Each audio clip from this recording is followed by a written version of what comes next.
하나님은 우리를 여러 방면으로 키우고 변화시키고자 하시는 그런 계획과 섭리를 가지고 계십니다. 그것을 가리켜서 우리는 이 성화다라고 그렇게 명명하고 있는데요. 우리는 성화되는 과정에 살고 있는데 이 성화는 결국에 그 영화라는 자리에 가는 것을 이 목표로 두고 있죠. 영화란 우리들이 완전하게 변하여서 오직 예수님만을 바라보며 찬양함으로 누리는 최고의 기쁨의 그런 최고 상태를 가리키고 있습니다. 이 죄악이 우리에 관영하지 못하고 악이 우리를 유혹할 수 없는 그 완벽한 단계에 우리는 그것을 향하여서 이 땅에서 부름받아 살아가는 존재로 살아가게 되죠.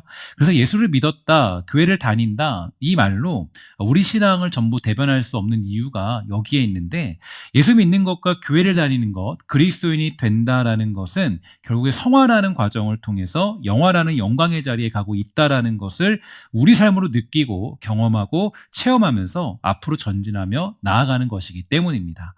그래서 인생 중에 우리가 예수 믿고 나서도 여전히 어떤 고통과 아픔이 있고 실패가 있는 이유도 여기에 있다라는 거죠.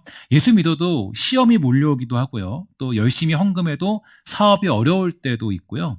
또 이건 어떤 여러 가지 상황과 문제들 속에서 우리가 그런 것들을 해결하지 못할 때도 있는데, 그러니까 이 이유는 뭐냐면 하나님의 관심은 우리의 문제를 액땜하여서 주는 것이 아니라 우리가 성화되어서 영화되어가는 과정에 도달하도록 하기 위한 어떤 하나님의 목표가 분명하기 때문이에요. 하나님이 우리에게 목표로 두고 있는 건 그냥 우리가 그냥 이 땅에서 잘 먹고 잘 살게 해줄게, 뭐 그렇게 너 가나안 땅 가는 거야. 가나안 땅이 이게 목적이라면 굳이 가나안 땅에 들어보낼 필요가 없겠죠. 가나안 땅이 아니라 이방 민족이 없는 땅에 가면 편할 거예요. 근데 이방 민족들이 즐비하고 있는 그 땅으로 그들을 보낸다는 것은 거기에는 굉장히 중요한 의미가 담겨져 있음을 알 수가 있게 되죠.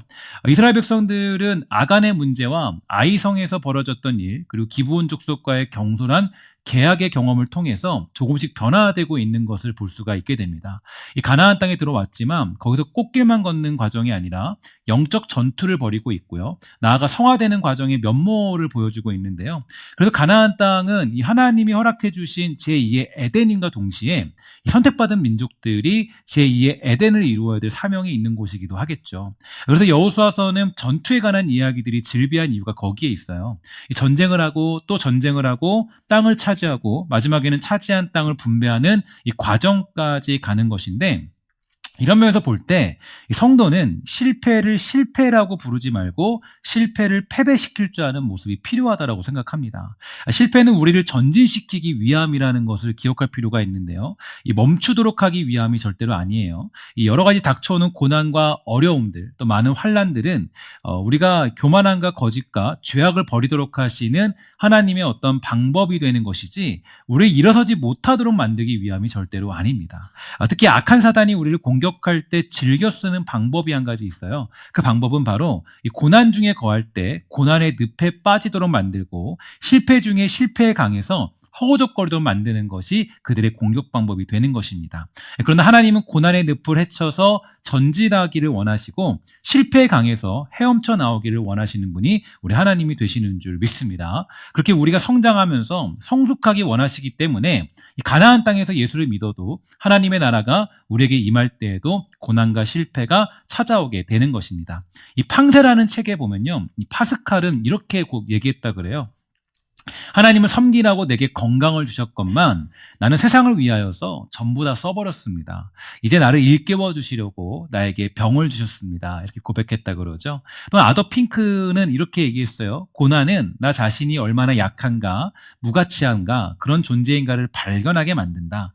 또 하나님이 얼마나 크고 놀라운 분이신가를 깨닫게 만든다. 이렇게 고백하였고요. C.S. 루이스 역시 고통에 대해서 이렇게 정의해 주었거든요. 고통은 귀머거리도 들을 수 있는 하나님의 확성기이다. 하나님의 음성이 작게 들리는 사람들에게 고난은 하나님의 음성을 크게 들리게 한다. 고난을 통해서 저 멀리 있는 하나님의 음성이 지금 내 옆에 계신 하나님의 음성과 같이 들리게 된다. 이렇게 가르쳐주고 있습니다.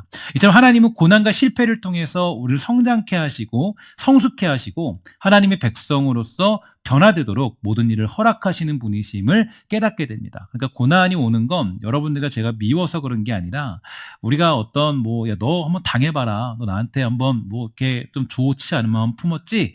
너 한번 한 대 맞아봐. 이렇게 하면서 고난을 주는 게 절대 아니라는 거죠. 그러니까 이제 이 고난이라는 것은 우리를 성숙해 하시고 하나님의 백성으로 변화되도록 모든 일을 허락하시는 분임을 기억한다면 이 고난을 우리는 고난에 머물러 있지 않고 고난이 주는 유익들을 깨달을 수 있다라는 거죠.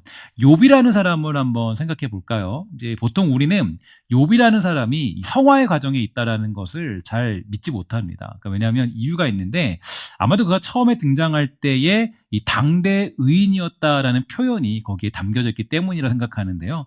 그러나 하나님이 욥에 대한 확신을 놓지 않았다라고 해석하는 게 조금 더 옳겠죠.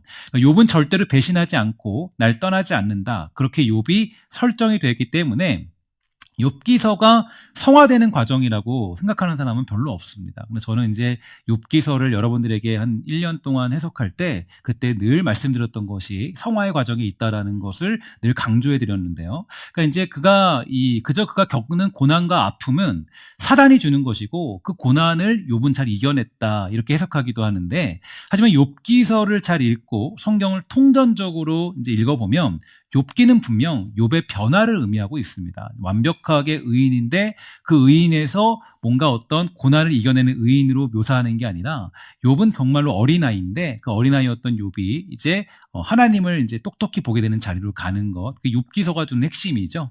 욥기서 42장 5절에 보면 여러분이 잘 아는 말씀이 있어요. 함께 다 같이 읽도록 하겠습니다. 시작. 내가 주께 대하여 귀로 듣기만 하였사오나 이제는 눈으로 주를 배움나이다. 아멘. 이 구절만 보아도 욥은 확연한 성장과 성숙을 고백하게 되는데요. 욥기 1장에서 그는 눈먼 장님과 같은 모습을 가지고 살았습니다. 하나님을 볼 수 없는 그런 수준이었다는 것을 욥기 42장에서 알 수가 있게 되는 거죠. 그러나 1장부터 시작된 고난의 연속을 통하여서 그는 너무나 큰 변화가 생겼는데 바로 귀로만 듣던 그런 사람들이 믿음의 눈으로 하나님을 보는 단계까지 이르게 되었다라는 거죠. 그래서 욥이라는 사람은 고난을 통해서 아픔을 통해서 문제를 통해서 하나님을 보는 눈이 아주 똑똑하게 생긴 사람이었습니다. 그러니까 고난 중에 눈이 떴는데요. 예를 들어서 이제 여기에 지금 눈을 뜨지 못한 사람이 있다라고 가정합시다. 그런데 어떤 의사가 와서요 이렇게 얘기해 주는 거예요. 당신 눈을 못 뜨고 있는데 내가 눈을 좀 뜨게 해주겠습니다. 이렇게 얘기를 해주는 겁니다. 그래서 이런저런 약을 처방했는데 이 약이 뭐냐면 굉장히 눈이 아파지는 거예요. 그러니까 눈이 굉장히 아프게 만드는 거예요. 너무 아파요. 의사 선생님. 너무 아프고 이게 지금 눈이 아파서요. 내가 지금 눈이 너무 아파요. 그런데 이 눈이 너무 아프더니 만약에 눈이 갑자기 보인다면 그 고통의 시간들을 지나서 눈이 보인다면 그러면 어떻게 할까요? 당연히 이 보지 못한 사람들이 당연히 그 길을 택할 겁니다. 아무리 고통이 있고 아무리 아픔이 있고 눈이 너무 아파도 눈을 보는 쪽을 택하는 것이 보통 그런 얘기가 될 수가 있다라는 거죠. 그래서 이 고난이라는 약은 이 눈 감고 살아가는 우리들의 눈을 뜨게 하는 하나님의 처방전이다라고 얘기할 수 있는데요. 그래서 가나안 땅에 들어가서도 여전히 뭐가 있습니까? 전투가 있고 실패가 있고 고난이 있고 해야 할 일들이 질비한 이유가 여기에 있는 겁니다. 하나님이 이것을 준비해 놓으신 거죠. 야, 이렇게 해야 너가 눈을 뜰 수 있어. 이 시간을 지나야 눈을 뜨는 때가 올 거야 라는 것을 알려주기 위해서 가나안 땅을 준비해 두신 겁니다. 그래서 여러분 인생에 고난이 찾아온 것은 여러분들이 뭔가 죄를 지었기 때문이 아니에요. 내가 죄를 지어서 정말 운이 없고 재수가 없고 그래서 내가 이렇게 됐구나 이런 게 아니에요. 정말 우리가 만약에 이 죄 때문에 고난을 받고 죄 때문에 어떤 하나님이 심판하시고 벌하신다면 저와 여러분들은 뼈도 못 추립니다. 살 수가 없어요. 왜냐하면 예수님이 우리 죄 때문에 죽으셨는데 그 죄값이 얼마나 크다라는 거예요. 그 죄값은 엄청나게 큰 거예요. 그러니까 예수님을 죽일 정도의 죄면 우리는 그냥 예수님 하나님 앞에서 죄 때문에 내가 한번 예배 빠졌더니 내가 하나님 벌 줬구나 이런 건 아닙니다. 절대 하나님 그렇게 쪼잔하신 분은 아니세요. 그런 건 아니에요. 근데 이제 그런 것들이 이제 문제가 이제 우리가 이 죄값이 그냥 죄값으로 인해서 고난을 주면 되게 이상한 거죠. 고난이라는 것은 이렇게 생각하면 쉽습니다. 저와 여러분을 성장케 하는 도구이고 눈을 뜨게 하는 하나님의 방법이 되는데 이게 바로 우리가 고난을 대처하고 고난을 이해하는 방법이 될 수 있다라는 겁니다. 또 한 명의 예를 들면서 여호수아의 핵심을 좀 살펴보도록 할게요. 한 명이 누구냐면 이 다윗이라는 사람인데 너무 잘 알고 있는 사람이죠. 다윗의 인생에 대해 얘기할 때도 이 많은 사람들이 그의 업적이나 믿음으로 행한 일들에 대해서만 생각을 하지 그를 성숙해 하시며 변화시키는 성화의 과정, 하나님의 일하심에 대해서는 잘 살펴보지 않습니다. 이 다윗은 사울을 대신해서 이스라엘의 왕이 된 사람이었어요. 그런데 그는 하나님의 손길로 인하여서 성장하고 성숙하는 과정에 들어가게 되었죠. 그가 기름 부음을 받았다고 해서 문제가 사라진 것이 아니었습니다. 근데 너무 놀라운 것은요, 그가 기름 부음을 받자마자 문제가 사라지지 않고 더 큰 문제가 그에게 다가왔다라는 것을 부인할 수는 없습니다. 그러니까 이제 우리가 보통 이런 생각을 많이 해요. 내가 직분을 받으면 이제 내가 다 잘 풀리겠다. 그렇지 않죠. 직분 받으면 더 큰 고통이 찾아올 때가 너무나 많이 있습니다.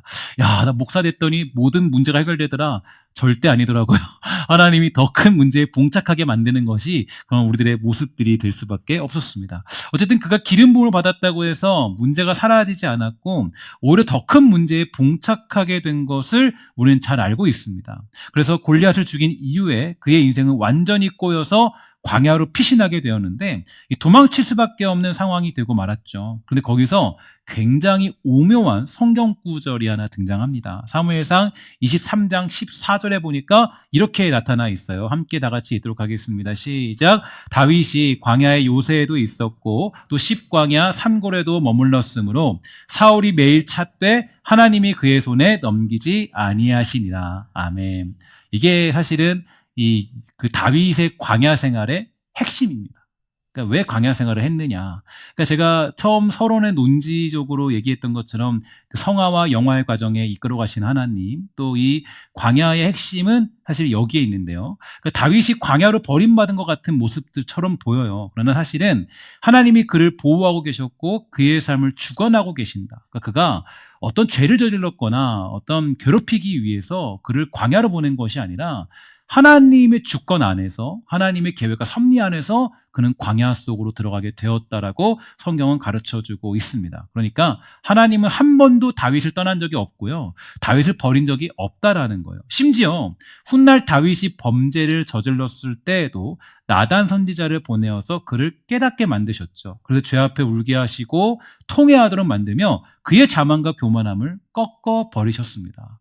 제가 이번에 보니까 이제 청년부 LT 때 그런 질문을 제가 받았어요. 어떤 질문이냐면 하나님의 섭리에 관해서 이해하는 것들을 조금 원한다. 그러니까 하나님의 섭리들이 있는데 섭리를 어떻게 이해하면 좋습니까? 목사님하고 그렇게 질문을 받게 됐습니다. 근데 이 질문에 대해서 설명할 수 있는 건 우리가 하나님의 섭리와 하나님의 어떤 뜻과 예정은 우리가 완벽하게 다 이해하기는 불가능해요. 그러나 하나님의 섭리를 이해하는 방법은 모든 일이 다 끝났을 때 그것을 뒤돌아보는 과정으로 우리가 깨달을 수 있게 됩니다. 예를 들어서 다윗이 밧세바와의 간통 사건이 있지 않습니까? 물론 그것은 다윗이 잘못한 거죠. 다윗이 죄악이에요. 근데 이게 조금 얼마나 놀라운 것은 다윗의 간통 사건으로 인한 밧세바와의 사건이 없었다면 다윗은 뭘 못했냐면 이제 자신이 모태로부터 죄인이라는 사실을 깨닫지 못했을 거예요.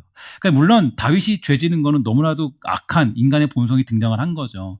근데 하나님의 섭리는 뭐냐면 그럼에도 불구하고 그 하나님의 섭리 속에서 그가 그 악행 속에 자신이 죄인이라는 사실을 인정토록 만들었고 또 그런 교만을 버리도록 만드시는 하나님의 뜻이 또한 지나와 보니까 거기에 담겨져 있다라는 것을 성경은 가르쳐주고 있는 것입니다. 그래서 시편 51편 1절부터 5절에 보면 그는 이 하나님의 섭리로 말미암아 이런 고백을 하는 것을 알 수가 있게 돼요. 하나님이여 주의 인자를 따라 내게 은혜를 베푸시며 주의 많은 궁유를 따라 내 죄악을 지워주소서. 나의 죄악을 맑게 씻으시며 나의 죄를 깨끗이 제하소서. 물은 나는 내 죄과를 아오니 내 죄가 항상 내 앞에 있나이다. 내가 주께만 범죄하여 주의 목전에 악을 행하였사오니 주께서 말씀하실 때 의로우시다 하고 주께서 심판하실 때 순전하시다 하리이다. 내가 죄악 중에서 출생하였으며 어머니가 죄 중에서 나를 잉태하였나이다.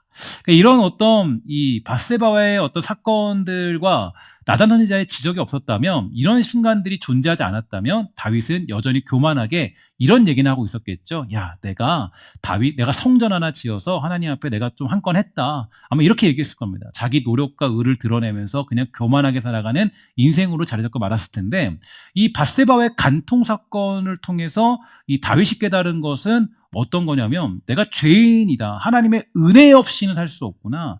그 은혜 안에 살 수 없구나 하는 것을 그때서 깨닫게 된 거예요. 그러니까 그의 죄를 우리가 무마시키는 것이 아니라 돌아봤을 때 보니까 이것조차도 하나님의 선하신 계획과 섭리 가운데 존재했던 것이구나라는 것을 깨닫게 되는 것이 바로 이 다윗의 간통 사건이라는 것을 볼 수가 있게 되는 겁니다. 그래서 사실 이 다윗의 인생 속에서 이 마지막 쪽에 가면 압살롬의 죽음을 경험하거든요. 근데 압살롬의 죽음도 또 그 위에 벌어지는 모든 사건 속에서 다윗은 여러 가지 일들을 다양하게 겪으면서 그것을 담담하게 견디며 지나게 되는데, 그것은 인간이 처한 사실과 상황들을 깨달았기 때문입니다. 그러니까 이것을 욥기식으로 좀 얘기해 보면, 이제 그런 사건들을 다 지나고 보니 뭘 알았냐면, 그동안은 내가 하나님을 뭐로만 들었어요? 귀로만 들었는데, 이 고난과 이 문제와 이 어떤 사건들을 통하여서 이제는 하나님을 내가 눈으로 똑똑히 보는 자리에 서게 되었습니다 라는 그런 고백으로 해석할 수가 있게 되는 거예요. 그래서 보면 다윗이 보면 처음에는요, 의기양양하게 등장해요. 골리앗 죽을 때만 해도 보세요. 야, 너는 그 칼과 단창으로 나오지만 나는 여호와 하나님의 이름으로 나간다. 막 돌리면서 등장하잖아요. 엄청나게 등장하잖아요. 근데 결국에 맨 마지막에 가면요, 다윗이 어떤 인생으로 바뀌냐면, 하나님의 은혜 없이는 살 수 없네요. 내가 내 힘으로 사는 게 아니네요. 내 숨과 내 쉼과 모든 인생은 하나님 것이고, 내가 하나님의 은혜 없이는 조금 더 살아갈 수 없음을 내가 고백해요. 하나님, 심지어는 내 다윗 압살롬의 그 사건조차도 정말 하나님의 은혜 안에 있는 것이고, 하나님, 그 모든 내가 겪는 모든 것들도 하나님의 은혜 안으로서 내가 표현할 수 있는 것이 한 가지도 없습니다라고 고백하는 자리에 서게 되는 사람이 다윗의 모습이라고 얘기할 수 있는 겁니다. 그래서 사실 이제 이것을 조금 더 궁극적인 모습으로 해석을 하면, 이 욥과 다윗이라는 사람이 증명하는 것은 율법으로는 우리가 구원받을 수 없고 오직 하나님의 은혜와 섭리 가운데 그분의 주권으로만 구원에 이룰 수 있음을 나타내는 것이 그들의 사건입니다. 여러분, 사실 이런 것들을 이렇게 해석하는 경우는 굉장히 좀 드물어요. 좋은 교회에 계신 겁니다. 정말 좀 어렵긴 하지만, 정말 이런 어떻게 우리가 이 하나님의 율법과 은혜로 이 다윗과 욥을 해석하는 게 어려운데, 그러니까 우리 중에 누구도 율법을 지킴으로 구원받을 수 있는 사람은 존재하지 않아요. 그러니까 우리의 행위로는 없어요. 오직 하나님의 은혜, 그분의 택하심, 그의 부르심으로만 우리는 구원에 이르게 되는 것입니다. 그래서 사실 훗날 신약에 와서도 그 사도 바울도요, 이 문제로 인해서 엄청난 설정과 싸움을 벌이게 돼요. 대표적으로 갈라디아서 2장 16절에 보면 이런 얘기가 나옵니다. 사람이 의롭게 되는 것은 율법의 행위로 말미암음이 아니다. 오직 예수 그리스도를 믿음으로 말미암은 줄 알므로 우리도 그리스도를 예수를 믿나니, 이는 우리가 율법의 행위로서가 아니라 그리스도를 믿음으로써 의롭다함을 얻으려 합니다. 율법의 행위로서는 의롭다함을 얻을 육체가 없느니라. 아멘. 그러니까 우리가 이제 여기서부터 이제 제가 여호수아 핵심을 말씀드리는 겁니다. 그러니까 왜 목사님이 제가 지금 이런 얘기를 하고 있을까? 왜 목사님 여호수아인데 갑자기 뭐 다윗 얘기하고 욥 얘기하고 지금 도대체 혹시 본문을 잘못하고 계신 거 아니죠? 라고 질문할 수 있는데요. 절대 그렇지 않습니다. 어떤 얘기냐면, 여호수아서도 언약적인 관점에서 모형적인 측면에서 우리에게 강조하고 있는 게 있어요. 그 핵심이 뭐냐면, 결국 하나님의 은혜와 예수 그리스도의 죽으심, 성령님의 역사로만 모든 것들이 가능하다는 것을 보여주고 있는 것이 여호수아서가 주는 굉장히 중요한 핵심 중에 한 가지예요. 구약에서는 여러분 율법으로 구원받고 신약에서는 믿음으로 구원받는다, 이렇게 얘기하면 안 되겠죠. 그러면 지금도 예수를 안 믿고 율법을 지키고 제사를 드리면 구원을 받는다고 해야 되는 거 아니겠습니까? 하지만 그렇게 되는 구원받을 수 없다는 걸 우리 잘 알고 있어요. 이유는 확실합니다. 구약 시대에도 오직 예수 그리스도를 말미암아 구원을 받는 것을 강조해주고 있기 때문이에요. 그러니까 율법은 우리가 구원받을 수 없고, 구원은 오직 예수 그리스도를 말미암아 허락된 은혜로만 가능한 것임을 알려주기 위한 하나님의 방편이 될 뿐이에요. 그리고 성경은 언제나 틀림없이 항상 그 사실을 지속적으로 알려주고 있고요. 하나님 역시 그렇게 일하는 분임을 성경은 가르쳐주고 있습니다. 오늘 읽은 본문인데 여호수아 10장 42절에 보면 이렇게 강조해주고 있습니다. 함께 다 같이 읽도록 할게요. 시작. 이스라엘의 하나님 여호와께서 이스라엘을 위하여 싸우셨으므로 여호수아가 이 모든 왕들과 그들의 땅을 단번에 빼앗으니라. 아멘. 잘 보세요. 여기서 중요한 것은 그들이 싸운 것이 아니라 누가 싸웠습니까? 여호와께서 이스라엘을 위하여 싸우셨다. 결국 전쟁의 승리의 주권을 가지신 분은 이스라엘 백성들이 아니라 누구세요? 하나님께서 모든 일을 행하신다. 그 가나안 땅을 차지하게 만드시는 이도, 그 모든 구원의 완성을 이루시는 이도 우리가 아니라 누구예요? 하나님이라는 거예요. 그러니까 여러분들과 제가 성화되는 과정을 잘못 오해하면 내가 스스로 내 힘으로 성화되어서 뭐 돌을 터득한 상태처럼 되는 걸 얘기하고 싶을 경우가 많이 있는데요. 이런 거면 좋아요. 자기 의가 드러나니까 행복하거든요. 야, 내가 노력해서 새벽기도 나는 100번 완성했어. 그럼 이 사람 좀 한 단계 성장하고. 그런 건 아닙니다. 우리의 성화의 과정에 완벽하게 서게 만드시는 이도 누구십니까? 하나님이시라는 거예요. 그러니까 우리의 구원의 완성을 이루시는 이도 내 능력과 내 의지와 내 힘이 아니라 누가 그 일을 완성시키시는 거예요? 하나님께서 그 일을 완성시키시는 거예요. 가나안 땅을 정복해 하시는 이도 누구세요? 하나님이시고, 우리가 구원의 단계에서 영화의 단계까지 가는, 그런 단계까지 가는 가장 확실한 방법은 내가 아니라 하나님께서 그 일을 이루신다라고 성경은 누누이 강조해주고 있는 것입니다. 그래서 하나님의 은혜밖에 없다라고 우리는 고백할 수밖에 없는 거예요. 또 6절은 말하기를 이렇게 얘기하죠. 그러니까 뭐라 그래요? 야, 내가 준 것이니까 강하고 담대하라. 너는 내가 그들의 조상에게 맹세하여 그들에게 주리라 한 땅을 이 백성에 차지하게 하리라. 이렇게 고백하는데 이것은 하나님의 미래적인 약속이 되는 것입니다. 가나안 땅에 들어간 백성들은 하나님이 허락하시고 인도하시는 가운데 그 땅을 차지하는 것이지 백성들의 노력이나 힘이나 지략으로 인하여서 차지할 수 있는 땅이 아니었어요.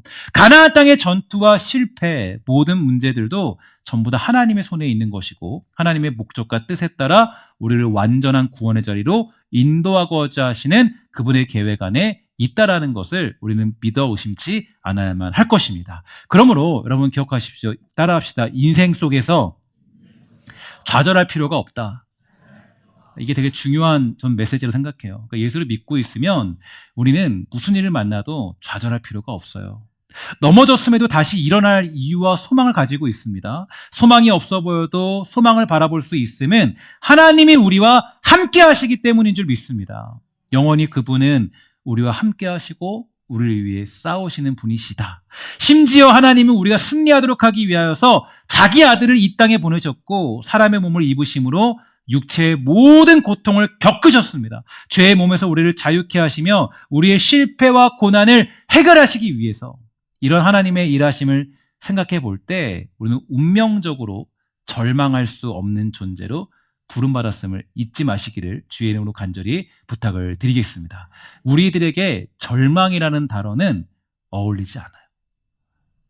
우리가 절망하는 것은 어떤 일을 만났다고 해서 내가 어떤 심각한 일을 만났다고 해서 절망하는 것은 하나님의 일하심을 부정하는 것과 똑같기 때문입니다.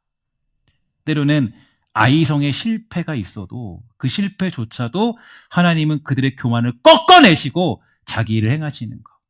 절망이라는 것은 악한 자가 주는 계략이에요. 하나님이 여전히 우리를 대신하여 싸우고 계심을 잊게 만드는 사단의 계략입니다. 어려움이 있다면, 슬픔이 있다면, 실패가 있다면 주저앉아서 절망하지 마시고 하나님께 나와 기도하시기를 주의 이름으로 간절히 부탁을 드리겠습니다.